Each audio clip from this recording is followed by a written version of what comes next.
Initiating moisture.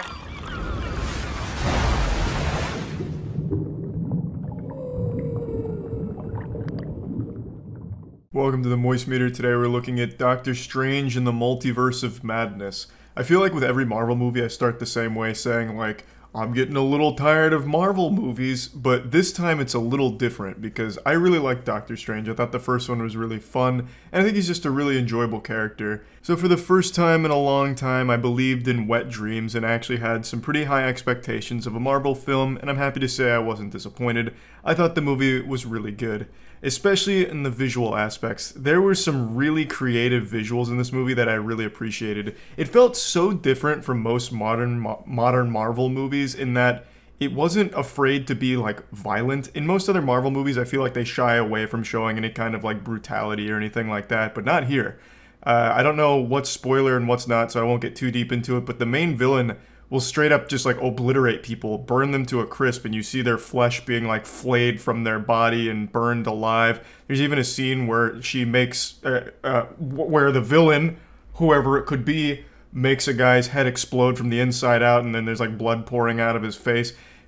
Also splits another person in half. Like, it goes kind of hard. Like, it gets a little Insano style, which I really appreciated. It felt very different.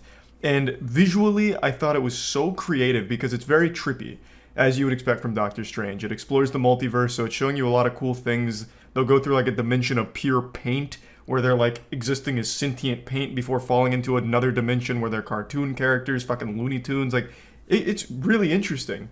And there's also even elements of like horror when the main villain is hunting them down. They'll have like jump scares. Granted, they're not like the best jump scares, nor is the horror super well executed, but it is different. They'll be like, one of the characters is, hallucinating and tripping out. They'll look at the teacup and all of a sudden it's a bunch of waves in the middle of the ocean. Then all of a sudden a plate that they're holding falls to the side and then breaks against the wall as everything's like twisting and contorting. They look down and there's like P's that are spelling out doom or death or something.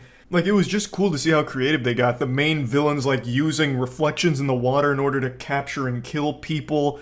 Like, I just really thought it was just going to keep getting wackier and wackier. Like, all of a sudden a character sits down to take a shit, but the shit takes them instead and blasts them into a different dimension through their own butthole or something crazy.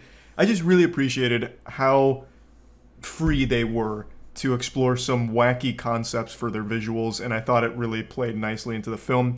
That being said, though, I don't think the use of magic was ever that great. Like, the main villain is very clear, they're extremely powerful, but they only ever use one main spell for the most part, other than when they're like grabbing things with their magic. And that's just shooting fireballs, basically. And that's the majority of magic. They're just shooting fireballs, which are super strong, don't get me wrong, but it's not like the most creative use of the magic, I don't feel. And I also got that impression for like Doctor Strange and Wong, because they also just fight like using the lasso, like using a lasso, using a whip, using swords, or just using more projectiles as well, or just like their standard shield that they use.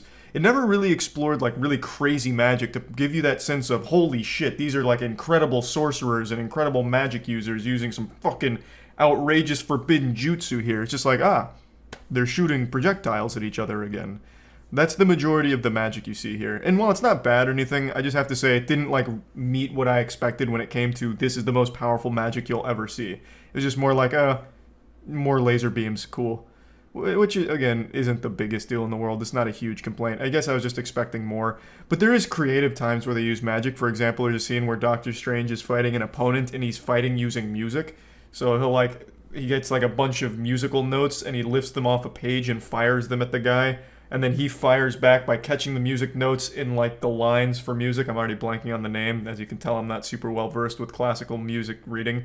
But he catches the notes in the line and then shoots the line of music back. And all the while it's playing those notes that they're shooting. And it's really a cool scene. But it's not like the magic seems that impressive. It's like, oh, he's shooting very tiny music notes. And that's how he defeats that opponent. And it's like, surely musical notes wouldn't kill somebody like that. Like, it could have been like a cool moment, but it shouldn't have been the crux of where a very powerful character dies because he got hit with a fucking G sharp. You know what I mean? Anyway, though, very creative, very cool. I just expected a little bit more from like the versatility of magic. I guess versatility of magic's the wrong way of saying it. Magic that makes you feel like, holy shit, these guys could actually just fucking blow up an entire dimension. I never got that sense. I just got the sense of, there's some more magic I've seen before. Aside from the musical note stuff, that was cool. But again, not like the most powerful display of power ever. But anyway, I'm harping on that too much. I did like the movie a lot. I thought the story was good, characters were good. They introduced a new character in this film who I imagine is going to be very important in this entire phase 2 of the MCU. And it's a character that can hop through the multiverse. And I think they really do this super well. I think the character is good enough. I don't think they had enough time to shine and really show the full capabilities of it, but this is the first movie they're in, so I imagine that'll be explored deeper going further. And I also think just the overall narrative here was pretty good because it builds off of what's already been established with some characters we're very familiar with, and I think it makes sense. But I do have to say, the way they defeat the main villain is really lackluster and underwhelming to me. It's like some actual Soul Eater shit with like a friendship punch kind of thing. Hopefully it's not like a spoiler or anything. That's not at all what happens. I'm just giving an example where someone extremely strong was defeated by something very trivial that, to me, wasn't that satisfying. It felt like the journey there warranted a much bigger conclusion than what we actually got in the film. But either way, I did think it was a good narrative leading up to it, and the way they're executing the multiverse here I think is really enjoyable. It's clear that they're really embracing the wackiness of some of it, with one dimension in particular where they have a whole new cast of characters that it's not the Avengers or S.H.I.E.L.D. or anything like that. They actually call themselves the Illuminati, which is very like on the nose kind of shit. But the heroes they have there are really interesting. They introduce a new character there that I've actually never heard of called Black Bolt. I thought he was super cool, even though he didn't get like a great time to shine or anything. Just a really cool addition, as well as bringing in a couple other characters that you may have seen in other Marvel properties that aren't MCU canon, at least not as of before this movie. And just bringing them into the multiverse to give them some moments of having like some cool shit happen. I've been really enjoying what they've done with the multiverse, and I think the new Doctor Strange movie does a great job with it. And I also think Doctor Strange himself, the character of Doctor Strange, is becoming very, very interesting. He tackles a lot of, like, guilt with how he handled the Infinity War and Endgame saga, where he gives the Time Stone to Thanos. He deals with, like, I broke the rules, but now I'm a hero. Do I deserve it? Am I happy? As well as exploring his relationship with Christine. And I think they just do a really good job. I enjoyed it a lot. I don't have really any major complaints about the film other than like the couple of ones I mentioned here. But nothing like ruins the movie. It's not bad by any means. I enjoyed it. I will say I was a little underwhelmed with all of the hype that we're saying, like, you have to watch every Marvel movie ever to understand the scope of Doctor Strange and the Multiverse of Madness. It's bringing everything into the fold. It doesn't. You can get away with watching maybe like 3 or 4 Marvel movies as well as one of the shows in particular, and you will get the entire scope of this movie. They don't bring in everything from the MCU here. They bring in bits and pieces, but not a ton. It's like a very self-contained thing. Though the most important part is something that you'll need to get from one of the shows, admittedly. Also, there's one more thing I'd like to point out, and this one is actually pretty big. There are some times in this movie where the characters will end up somewhere after falling aimlessly, wandering aimlessly, traveling, and they'll end up somewhere inexplicably, and it happens to be in a good spot or a bad spot or something. It's really hard to talk about this without spoilers, but there are some times where they'll end up somewhere and it somehow helps, but it doesn't make any sense when you stop to think about it, how it helps or how they got there or how this contributes or how they're able to do some certain things here.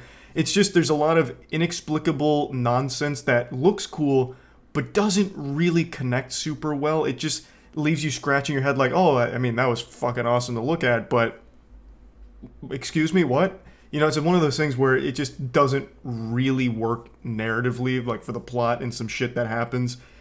Again, really hard to talk about without spoilers. Hopefully you understand what I'm saying. Just there's a lot of nonsense that'll happen that happens to look cool, but doesn't really make sense in the context of the film. So yeah, you know, plot holes kind of thing. Anyway, plugging Doctor Strange in the Multiverse of Madness into the Moist Meter, I'm giving it an 80%. I enjoyed the movie. I liked it. Yes, there is some cheesiness. I understand why some people might not like certain things about it, but I liked it. I thought it was fun to look at. I enjoyed the horror elements that were woven into it. Yeah, there are some lackluster moments and some holes with some of the shit that happens, and especially some moments with the script, but nothing's like terrible. Nothing ruins the film. It is still a really enjoyable movie to watch. And I do like what they've done with both Doctor Strange and Scarlet Witch in this movie. I think they've done a wonderful job. And I am excited for more from the multiverse. That's about it. So, yeah.